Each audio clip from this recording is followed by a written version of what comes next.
মঙ্গলবার মন্ত্রী প্রণজিৎ সিংহ রায় উদয়পুর শহরের বিভিন্ন রাস্তাঘাট পরিদর্শন করেন।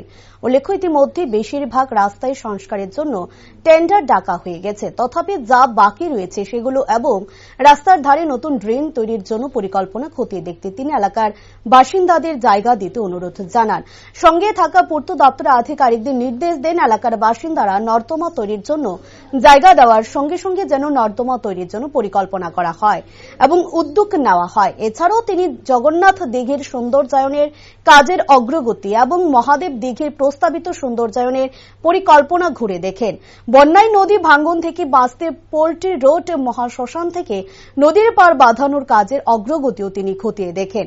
সাথে উপস্থিত ছিলেন উদয়পুর পুর পরিষদের চেয়ারপারসন শীতল চন্দ্র মজুমদার, ভাইস চেয়ারপারসন প্রদীপ দেবনাথ ও পূর্ত দপ্তরের আধিকারিকেরা। রাস্তা করে দিয়ে চলে গেছে আগে।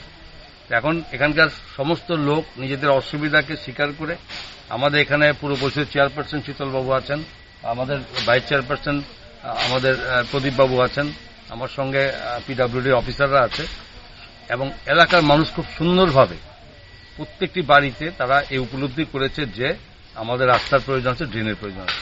আমি খুব খুশি, দীর্ঘদিন আমি চেষ্টা করেও পারিনি, এবার তারা রাজি হয়েছে যে প্রত্যেকে বাড়ির পাশে প্রত্যেক বাড়ি 3 ফুট করে জায়গা ছেড়ে দেবে সরকারকে এবং তাতে সুন্দরভাবে রাস্তা হবে এবং ড্রেনের ব্যবস্থা হবে, জল জমবে না।